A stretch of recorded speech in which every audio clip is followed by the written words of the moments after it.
नमस्कार, आप देख रहे हैं चुनाव आज तक पर खास पेशकश जिसका नाम है जनता का एग्जिट पोल। और इसी बीच में क्योंकि हम शिमला में हैं और शिमला की तस्वीरें आपको सबसे पहले खूबसूरत दिखाए, गर्मी का माहौल जरूर है लेकिन सियासी गर्माहट जो है वो जरूर देखी जा रही है।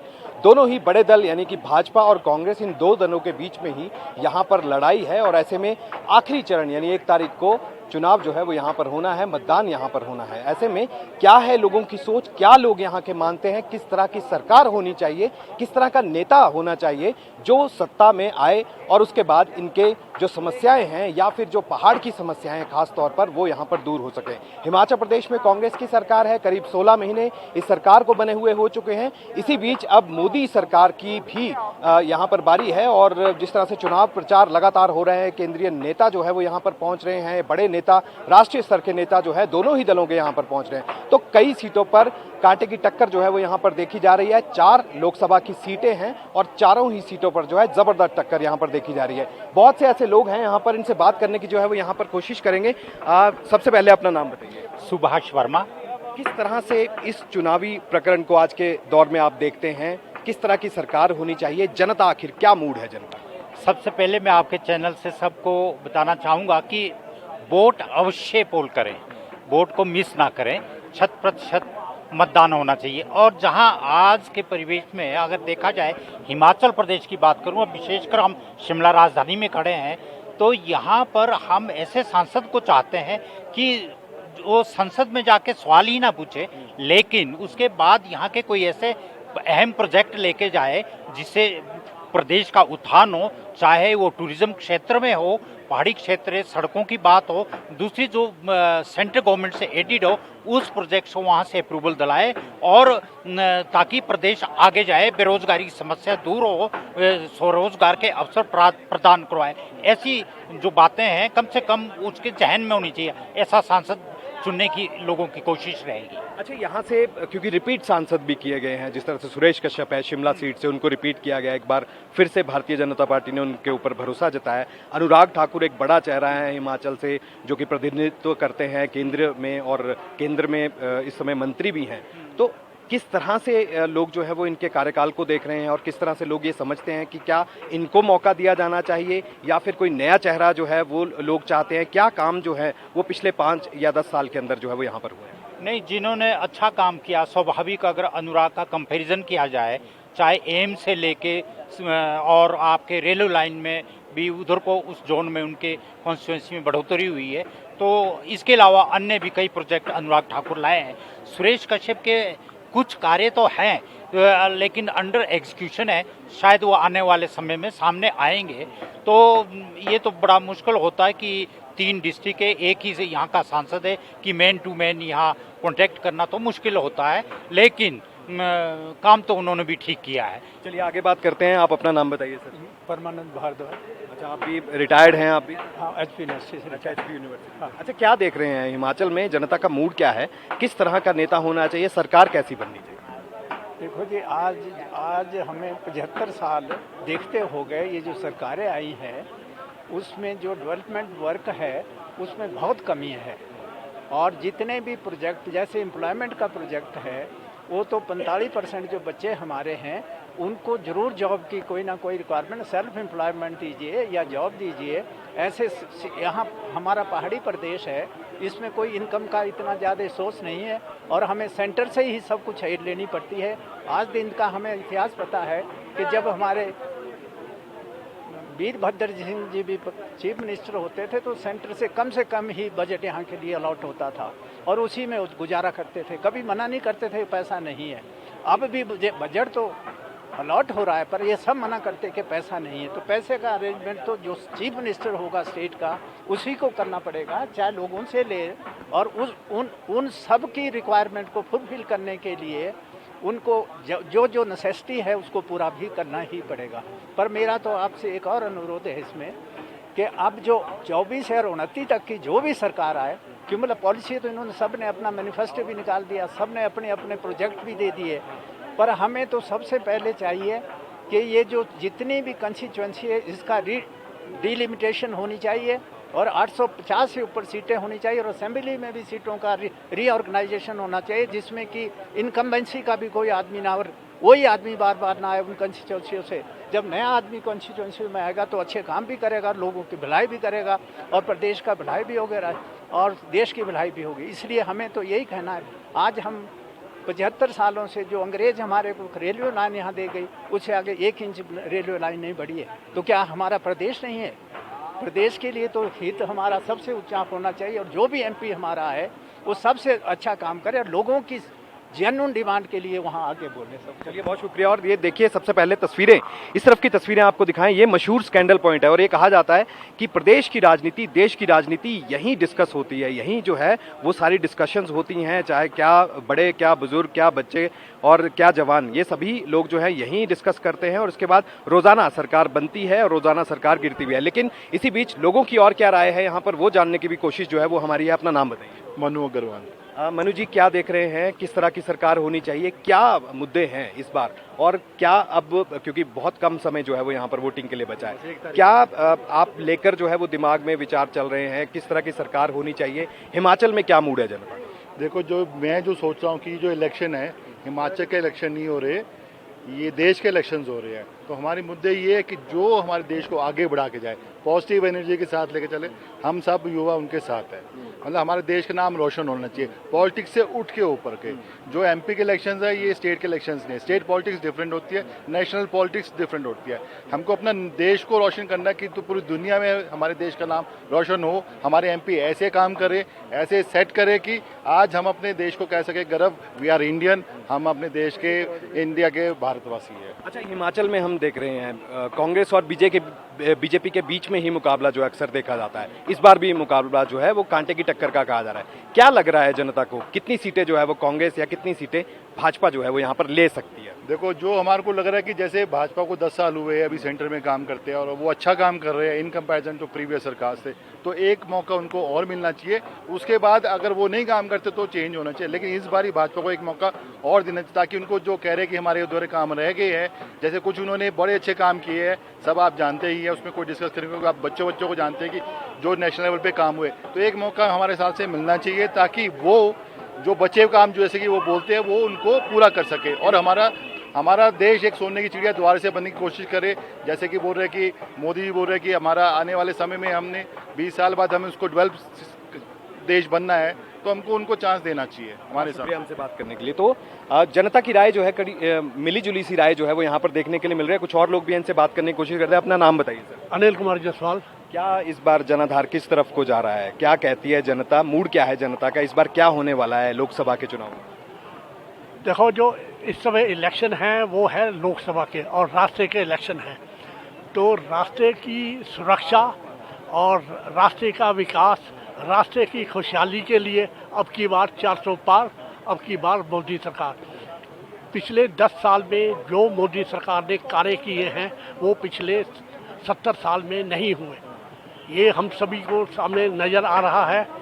रोड पर सेना का हर, यानी कि मैं तो ये कहूँगा, इवन ये कि लोग कहते हैं महंगाई भी इतनी नहीं है जो टॉरेफ है, हो सकता हो कुछ, लेकिन फिर भी ये कि अब की बार 400 पार। कांग्रेस का खाता हिमाचल में खुलेगा कि नहीं? नहीं। क्यों ऐसा? चारों जो हैं वो बीजेपी को जाएंगी, क्योंकि ये कि जो यहाँ विधानसभा के इलेक्शन हुए थे 1% कम रहा और उसके बाद ये जो सुखू सरकार आई और उससे यहाँ कर्मचारी दुखी हैं, जो पेंशनर दुखी हैं, जो यानी कि जो इनकी 10 गारंटियाँ थी, 10 में से मेरे ख्याल से एक ही गारंटी वो भी पूरी नहीं हुई, बाकी सारी वैसे की धरी। महिलाओं को कुछ नहीं मिला, सिलेंडर का कुछ नहीं, बिजली का था 300 यूनिट फ्री होंगे, बल्कि जो बीजेपी के टाइम में 125 थे वो भी अब पेड कर दिए इन्होंने। तो इससे लोग ज़्यादा मेरा ऑनलाइन है, बीजेपी के पक्ष में बोल। हाँ। चलिए, शुक्रिया बात करने के लिए। आप अपना नाम बताइए। मेरा नाम है अश्विनी बख्शी। अच्छा, हिमाचल प्रदेश की राजनीति को समझते हैं, क्या देख रहे हैं हिमाचल की राजनीति में, क्या चल रहा है, किसका पलड़ा भारी है? हिमाचल में बीजेपी का पलड़ा भारी है। अच्छा, आप भी बीजेपी के साथ हैं? बिल्कुल। अच्छा, कांग्रेस का क्या है, खाता नहीं खुलेगा यहाँ? कांग्रेस को वोट देना फजूल है, क्योंकि देश में जो है स्थिर सरकार चाहिए। वो नरेंद्र मोदी के नेतृत्व में से सरकार है, ताकि हमारा देश अगर मजबूत होगा, देश सुरक्षित होगा, तभी सब काम हो पाएंगे। तो 16 महीने का सुक्खू सरकार का कार्यकाल, उसको कैसे देखें? बिल्कुल विफल।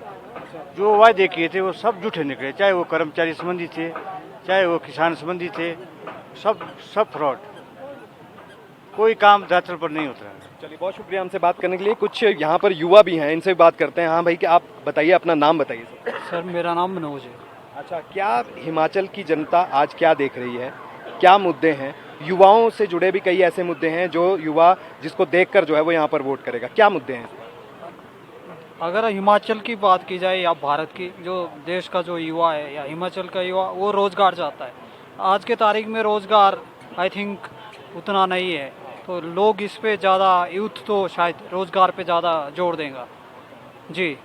और जो आप प्रदेश की बात कर रहे हैं, तो मेरे हिसाब से जो मैक्सिमम जो यूथ है वो साइलेंट है, क्योंकि वो अभी नहीं बोलना चाहेंगे, वो 1 तारीख को अपना जवाब देंगे। लेकिन अगर हम सरकार के कार्यकाल की अगर बात करें, देखो 16 महीने का कांग्रेस की सरकार हिमाचल में हो गई है, इससे पहले बीजेपी की भी सरकार रही।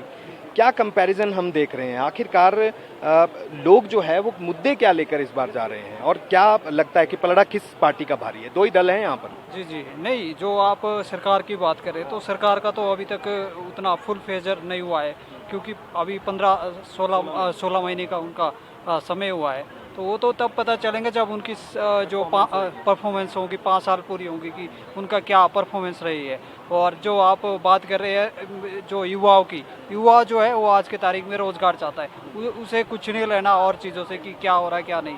कोई अच्छी एजुकेशन, अच्छी पढ़ाई, और उसके बाद अच्छी नौकरी, रोजगार, ये सब चीज़। जी जी, युवा तो यही चाहेगा कि उसके लिए अच्छी पहले उसको एजुकेशन मिले, फिर उसके बाद जो है उसे रोज़गार के अवसर मिले जी। बहुत शुक्रिया हमसे बात करने के लिए। तो इस तरह से चीज़ें जो हैं वो यहाँ पर निकल कर सामने आ रही हैं। आप इनसे भी बात करने की कोशिश करते हैं। अपना नाम बताइए, क्या नाम है आपका? हमारा अधिक साहु नाम है। कहाँ से आए हैं? बिहार से। बिहार से। अरे क्या बात है। तो क्या इस बार क्या लग रहा है, जो चुनाव आ रहे हैं अभी, वहाँ तो चुनाव हो गए हैं कुछ सीटों पे, है ना? क्या लग रहा है इस बार, बीजेपी या कांग्रेस या फिर कुछ और है दिमाग में? दोनों 50-50 वहाँ है। इस बार ज़्यादा कांग्रेस के है गठबंधन। अच्छा, ज़्यादा का गठबंधन। हाँ जी। और ये जो कांग्रेस कह रही है कि हमारा गठबंधन जो है वो पूरी तरह से मन बना लिया है लोगों ने, क्या ऐसा होगा? नहीं, मुश्किल है। सरकार तो यही बनाएंगे, चाहे जैसे भी बनाए। कौन बनाएंगे? ये नरेंद्र मोदी बनेंगे प्रधानमंत्री? जी। अच्छा, जनता ये चाह रही है। चलिए, बहुत शुक्रिया। तो ये इसी तरह से कुछ आगे बहुत से लोग हैं, और बाहरी राज्यों से लोग जो हैं वो यहाँ पर आते हैं, क्योंकि टूरिस्ट स्टेट हिमाचल प्रदेश है, और ऐसे में हिमाचल प्रदेश के साथ साथ देश की राजनीति भी यहाँ पर डिस्कस होती है। मैम, क्या नाम है आपका? रोहिणी। क्या नाम है? रोहिणी। अच्छा, कहाँ से आए हैं आप लोग? कृष्णानगर दिल्ली। राजनीति को समझते हैं? आजकल चुनावों का मौसम चल रहा है। कोई बात नहीं, आप अपना बताइए, आप भी तो वोटर हैं। किस तरह से क्या देख रहे हैं इस बार राज्य में या राज्यों में, किस तरह से सरकारें जो हैं वो चल रही हैं? बीजेपी का पलड़ा भारी है या कांग्रेस इंडिया गठबंधन? कुछ आपको जानकारी है इस बारे में? बात करेंगे। कोई बात नहीं, कोई बात नहीं। क्या नाम है भाई साहब? अवनीश। तो देश की राजनीति के बारे में थोड़ी चर्चा तो होती होगी, दोस्तों में, घर में, परिवार में, टीवी पे देखते होंगे। क्या लग रहा है इस बार, क्या मूड है जनता का, क्या देख रही है जनता, मुद्दे क्या हैं, विचार क्या है? मेन तो है, देखिए, जो मेन कंसर्न मुझे लगता है वो नौकरी को लेके ज़्यादा है, जॉब्स को लेके, रोजगार को लेके, उस पर फोकस होना बहुत ज़्यादा ज़रूरी है। इसके अलावा और भी बहुत सारे मुद्दे हैं, महंगाई को लेके हैं, और भी दूसरी चीज़ें हैं। तो जो भी गवर्नमेंट आए तो मेन फोकस इसी पे रखे तो ज़्यादा बेटर है। मोदी सरकार तो ये कह रही है बहुत बेहतरीन काम हुआ, और 2014 से पहले कोई काम नहीं हुआ करते थे। क्या ऐसा जनता को लगता है वाकई में कोई बड़ा रेवोल्यूशन आया है, या फिर अभी उम्मीद है कि अगर अगली बार कोई और सरकार आती है, क्या उसे मौका मिलना चाहिए कि मोदी सरकार जो है वो कुछ काम नहीं कर पाई? क्या विचार क्या रखते हैं? नहीं, काम तो नो डाउट हुआ है, लेकिन बहुत हुआ ऐसा नहीं कह सकते, और सरकार चेंज होना बहुत ज़्यादा ज़रूरी है। मुझे ऐसा लगता है सरकार चेंज होनी चाहिए, होना चाहिए, चेंज होना ज़रूरी है। हाँ, इसीलिए 5 साल का समय जो है वो। एग्जैक्टली 5 साल का समय यही है। इस बार क्या लग रहा है, बीजेपी या कांग्रेस, इंडिया गठबंधन या फिर एनडीए? इसमें मैं कुछ कह नहीं पाऊंगा, लेकिन उम्मीद जो लग रही है वो बीजेपी की ज़्यादा लग रही है। हाँ जी, हाँ जी, उसी की ज़्यादा लग रही है। बहुत शुक्रिया हमसे बात करने के लिए। और इसी तरह से चीज़ें जो हैं वो लगातार पहाड़ पर बदल रही हैं। लोग जो हैं वो ये चाहते हैं कि मोदी सरकार जो है वो ज़रूर यहाँ पर आए, कामकाज को लेकर ज़रूर सवाल है, लेकिन ये भी लोगों की तरफ से कहा जा रहा है कि कांग्रेस को भी समय दिया जाना चाहिए और सरकार जो है वो बदली जानी बेहद ज़रूरी है, क्योंकि इसी के आधार पर आगे जो है देश का विकास वो संभव है। कुछ बात करते हैं लोगों से। सर, क्या नाम है आपका? हाँ जी, NL शर्मा। अच्छा, आप क्या करते हैं? आप? मैं तो रिटायर्ड एग्रीकल्चर डिपार्टमेंट से। क्या देख रहे हैं हिमाचल और देश की राजनीति में? क्या लग रहा है आपको इस समय, किसका पलड़ा भारी है? इस वक्त जो हमारे को लग रहा है बीजेपी का पलड़ा सारे में भारी है, क्योंकि कांग्रेस को देखा परखा पहले भी अब भी, जितनी भी गारंटियां हैं सब झूठी है। एक भी गारंटी पूरी नहीं की, चाहे हिमाचल प्रदेश की हो चाहे सेंटर की हो। एक महाशय तो मतलब नहीं, बहुत बहुत बड़ी गारंटियां दे रहे हैं। 1 लाख रुपए खटाखट इसमें बैंक में आएंगे, तो पता नहीं वो कैसे खटाखट आएंगे, मेरी तो समझ में नहीं आता। 1-1 लाख रुपया एक महिला को अगर देंगे तो वो ऐसा ही होगा जैसे हिमाचल प्रदेश में 1500 रुपये देंगे कि 5 होंगी तो 15-5-75। अभी तक आज तो 75 रुपये नहीं मिले, बाकी की तो बात ही क्या। तो ये तो बातें परखी और देखी हैं। बाकी जहाँ तक मतलब नहीं, प्रश्न इस बात का है, बीजेपी ने हर फील्ड में तरक्की की है, चाहे हिमाचल में हो चाहे देश में हो। देश की मतलब नहीं मान बड़ा है, इसलिए बीजेपी ही एक पार्टी है। लेकिन लड़ाई तो इस बात को लेकर है कि कांग्रेस ये कह रही है कि हमने जो काम किए आज उसी को आगे जो है वो बढ़ाया जा रहा है विकास का नाम देकर। भाजपा उन्हीं कार्यक्रम को आगे बढ़ा रही है, चाहे वो बड़ी बड़ी स्कीम्स हो, राइट टू एजुकेशन हो, या फिर और बड़े ऐसे कार्यक्रम है या बड़े संस्थान। हिमाचल प्रदेश की अगर बात कर लें, लड़ाई ये है कि एम्स किसने बनाया, कौन लेकर एम्स जो है वो हिमाचल में आया, कौन नेर चौक में मेडिकल कॉलेज लेकर आया, कौन बड़े संस्थान यहाँ पर लेकर आया। तो बीजेपी और कांग्रेस के बीच में लड़ाई है। कांग्रेस कहती है कि भी हमने प्रपोजल रखा था, अमली जामा जो है वो बीजेपी ने यहाँ पर बनाया। क्या कहती है जनता? जनता इसलिए कहती है कि बीजेपी कांग्रेस ने तो मात्र केवल कभी अगर किया होगा, मुझे नहीं पता कौन सा मेडिकल कॉलेज यहाँ एम्स की जहाँ तक बात है वो तो नड्डा के टाइम में आया, जब नड्डा स्वास्थ्य मंत्री थे। उन्होंने मतलब नहीं ये प्रपोजल भी रखी और प्रपोजल लेकर के यहाँ आए भी मतलब नहीं। और तब की बात, ये मजेदार बात ये है कि हिमाचल प्रदेश में तब कांग्रेस की सरकार थी, राजा वीरभद्र सिंह मतलब नहीं जो है मुख्यमंत्री थे, और उन्होंने उसके सहयोग से मतलब नहीं जो है वो यहाँ पर एम्स की जो है वो तो बीजेपी के टाइम में हुआ, कांग्रेस के समय में तो कुछ हुआ ही नहीं। क्या कहे मतलब नहीं, कौन सा मतलब नहीं, मुझे तो पता नहीं, भी तो आपको पता होगा। आगे भी कांग्रेस से कोई उम्मीद नहीं है? कोई उम्मीद नहीं है, और विशेष करके जो वर्तमान नेतृत्व है इनसे तो हम कोई भी उम्मीद न रख सकते हैं, न कोई है। चलिए आगे बात करते हैं। आपका क्या नाम है? कमलेश आंडिल। अच्छा, आप क्या करते हैं? मैं भी रिटायर्ड हैं। यहाँ ज्यादातर लोग जो है वो रिटायर्ड ही आते हैं। ऐसे ही मिलेंगे इस टाइम, यहाँ पे धूप में बैठे। हाँ। अच्छा, क्या विचारधारा क्या है इस बार? क्या विचार चल रहा है दिमाग में? किन मुद्दों को लेकर जो है वो आप जनता जो है वो इस बार वोट करने वाली? डेवलपमेंट पे सारा मेन फोकस डेवलपमेंट पे होना चाहिए। कंट्री तभी डेवलप होगी डेवलपमेंट पे। बाकी तो जो छोटे मोटे चले वाद प्रतिवाद, इसमें कोई मतलब नहीं है। आम आदमी समझते हैं कि डेवलपमेंट होनी चाहिए। डेवलपमेंट के लिए स्टेबल गवर्नमेंट होना जरूरी है। अगर खिचड़ी गवर्नमेंट आएगी, आपने यूपीए गवर्नमेंट देखी, एनडीए गवर्नमेंट देखी, पहला वो किस तरह खींचतान करती है। ममता बोलेगी मेरे को ये मंत्रालय चाहिए, फलाना बोलेगा ये मंत्रालय चाहिए, देश का क्या हाल होगा। हमने पहला भी देखा है, वाजपेयी गवर्नमेंट में देखा, चाहे जो भी गवर्नमेंट है पहला सेंटर में रही, बड़ी खिचड़ी गवर्नमेंट से मतलब डेवलपमेंट नहीं होती। स्टेबल गवर्नमेंट होगी, डेवलपमेंट उससे डेवलपमेंट होती है। ये हिमाचल प्रदेश की बात कर ले, 4 सीटें हैं यहाँ पर, और चारों में से 3 सीटों पर जो है वो इस समय बीजेपी है, 1 सीट पर कांग्रेस थी। क्या आप देख रहे हैं पिछले 5 सालों में क्या यहाँ पर हुआ है? क्या एंटी इनकम्बेंसी फैक्टर 2 सीटें क्योंकि रिपीट किया है कैंडिडेट यहाँ पर भाजपा ने, क्या आपको लग रहा है कि यहाँ पर थोड़ा चीज़ें बदल सकती हैं, या इस बार चेहरा बदलने की ज़रूरत है, या फिर वही सांसद जो है वो चलना चाहिए? एंटी इनकम्बेंसी फैक्टर कितना है? नहीं, एंटी इनकम्बेंसी तो नहीं है, फाइट है। हम ये कैसे फाइट है, क्योंकि लोग बिल्कुल साइलेंट हैं। आपने देखा होगा इतना ज़्यादा शोर नहीं जैसा होना चाहिए, साइलेंट है। और यहाँ एजुकेटेड लोग हैं हिमाचल में, सारे अपने हिसाब से वोट देते हैं। ये ज़्यादा प्रचार करने की मेरे को लगता है आवश्यकता नहीं। साइलेंट है और फाइट है। तो पहाड़ के मुद्दे क्या हैं? पहाड़ के मुद्दे तो जैसे बेरोजगारी का चला, बेरोजगारी के लिए हम तो कहते हैं कोई इंडस्ट्रीज आनी चाहिए स्टेट में। गवर्नमेंट सेक्टर में बहुत कम जॉब है, ठीक है देते हैं, दे रहे, दोनों गवर्नमेंट ने दी, पर कितने स्कोप, बहुत कम स्कोप है। इंडस्ट्री आनी चाहिए, टूरिज्म को बढ़ावा देना चाहिए। हिमाचल में एक मेन इंडस्ट्री टूरिज्म ही है, उसमें स्वरोजगार का कोई साधन करना चाहिए। लड़के अपना रोजगार खोले, ऐसी फैसिलिटी देनी चाहिए लोगों को, उसमें इंटरेस्ट पैदा हो, वो खुद किसी औरों को नौकरी दे सकें। गवर्नमेंट सेक्टर में कितने जाएंगे, प्राइवेट सेक्टर की यहाँ है नहीं, इंडस्ट्रियाँ है नहीं, बद्दी या पोंटा में 2 जगह है। वो छोटी मोटी इंडस्ट्रियाँ जो है और डिस्ट्रिक्ट में भी लगनी चाहिए ताकि लोग उसमें उनको रोजगार मिले। अच्छा, यहाँ पर मंडी और कांगड़ा में इस बार जो है वो नए चेहरे उतारे गए हैं। विक्रमादित्य सिंह, ये कहा जा रहा है कि काफ़ी युवा नेता हैं, वीरभद्र सिंह के सुपुत्र हैं, राजनीति जो है अभी नई नई राजनीति में उतरे हैं, लेकिन 10 साल से सक्रिय राजनीति में वो भी काम कर रहे हैं, विधायक भी हैं, मंत्री भी हैं, अच्छे काम करने का दावा उनकी तरफ से किया जा रहा है। कंगना रनौत बॉलीवुड क्वीन के नाम से मशहूर हैं, कई ऐसे विवादित बयान उनके जो है वो लगातार मंच के माध्यम से देखे जाते हैं। जनता इन चीज़ों को देख रही है कि किस तरह की बयानबाजी हो रही है, मुद्दों से अलग हटकर जो है वो बातें की जा रही हैं, जनता देख रही है? हाँ बिल्कुल, मुद्दों से बाहर बात करना ये जनता टॉलरेट नहीं करती, मुद्दे पे बात होनी चाहिए। किसी को गाली देना, गाली गलौज करना, कुछ बोल देना, ये मतलब जनता को पसंद नहीं है। डेवलपमेंट से बात होनी चाहिए। जहाँ तक ये युवा जो है, युवाओं को तो देना ही चाहिए। 70-80 साल में मरने की उम्र होती है, उसने तुम ठीक है, मैं तो कहता हूँ रिटायर कर देना चाहिए। हमें भी बोलते 58 साल में घर चले जाओ, खुद बैठे 80 साल तक, बोलने का है नहीं, दम नहीं है और नहीं छोड़ेंगे नहीं कुर्सी। नहीं लगते 58 नहीं लगते तो नहीं, वो मेंटेन कर रखा हमने, परंतु ये इस तरह की है। युवाओं को बिल्कुल मौका मिलना चाहिए, आगे तभी देश तरक्की करेगा ना। वो उसमें एनर्जेटिक होगा तो करेगा कुछ ना कुछ, उसका विजन होगा।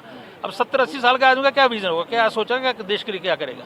तो युवाओं को मौका मिला, बाकी तो जनता पे निर्भर। मंडी में क्या लग रहा है, बीजेपी का? उसमें हम कमेंट नहीं कर सकते कि मंडी में, तो मंडी वाले बताएंगे कि क्या यहाँ से बैठ के हम कमेंट कर देंगे वहाँ क्या लग रहा है, ये पॉसिबल नहीं होगा। ये सवाल इसलिए ना, रिटायर्ड लोग हैं तो खुलकर बात करते हैं कि अच्छा फाइट है इसमें कुछ। हाँ, दोनों फाइट है। चलिए बहुत शुक्रिया, बहुत शुक्रिया। तो अच्छा, कोई बात नहीं, कोई बात नहीं, एक एक करके सवाल ले लेते हैं, एक एक करके सवाल ले लेते हैं। सर, अपना नाम बताइए। गुलाब ठाकुर। अच्छा, हिमाचल प्रदेश की राजनीति आप देखते हैं, समझते हैं, पिछले कई सालों से आप देख रहे हैं, यहाँ पर कांग्रेस और बीजेपी में लड़ाई होती है। इस बार जो लड़ाई है ये देखा जा रहा है मुद्दों से हटकर लोग जो हैं वो बात कर रहे हैं। क्या मुद्दे हैं पहाड़ के, क्या समस्याएं हैं जो आपको लगता है कि पिछले 10 साल में हल हो गई, या फिर अभी उम्मीद है कि अगर 5 साल और मौका किसी को दिया जाता है या भाजपा को ही मौका दिया जाता है तो वो हल होंगी, या फिर चेहरा बदलने की आवश्यकता है कि अब तो कांग्रेस को जो है वो यहाँ पर कमान देनी चाहिए और वो कुछ यहाँ पर विकास कर सकती है? कोई उम्मीद है? नहीं, हिमाचल में तो एक दफ़ा बीजेपी आती है, एक दफ़ा कांग्रेस आती है, तो डेवलपमेंट तो चली हुई है। डेवलपमेंट ना एक ना दूसरा, सब बराबर है। डेवलपमेंट तो हो रही है, अगर ये नहीं होंगे तब भी डेवलपमेंट होगी। जरूरी नहीं है कि ये लोग हों। डेवलपमेंट पहले भी जहाँ गवर्नर राज होता है वहाँ डेवलपमेंट नहीं होती, डेवलपमेंट तो होती है, बहुत डेवलपमेंट बहुत हो रही है। डेवलपमेंट के नाम पर बहुत इन्होंने पेड़ काट दिए, जगह जगह सड़कें बना के, 4 लाइन बनानी, फलाने, क्या फ़ायदा उसको बना के? सारे पेड़ तो काट दिए, पर्यावरण इन्होंने सारा खराब कर दिया। चंद आदमियों के लिए कि चंद आदमियों को फ़ायदा पहुंचाने के लिए सारे पर्यावरण गड़बड़ होती है। इस बार तो आपदा भी आई यहाँ पर, प्राकृतिक आपदा से बारिश बहुत ज़्यादा यहाँ पर नहीं तो हो रही है। अब नहीं तो शिमला में तो ऐसे होता है ना, थोड़ी सी 25 या 30 के लगभग जब टेम्परेचर हो जाता तो बारिश हो ही जाती थी, लेकिन अब नहीं हो। अब सारे पेड़ कट गए, सारे में आप देखो डेवलपमेंट ही डेवलपमेंट है। पेड़ सारे काट दिए, मकान ही मकान, मकान ही मकान चारों तरफ। आप देखो जंगल तो सफा चट है, जंगल तो है नहीं, तो डेवलपमेंट तो फिर चली हुई है। यानी आप कह रहे हैं प्रकृति से छेड़छाड़ जो है वो नहीं होनी चाहिए विकास के नाम? ये तो प्रकृति से छेड़छाड़ है। आप तो कोई भी गवर्नमेंट ले लो, चाहे कांग्रेस है चाहे बीजेपी, कोई भी ले लो, नेचर से तो इन्होंने छेड़छाड़ किया है। वो देख रहा है सामने, नेचर का ही सारा वो है। भगवान को इन्होंने बोला हम ले लेते हैं, तो भगवान ने भी अपना वो देना ही देना।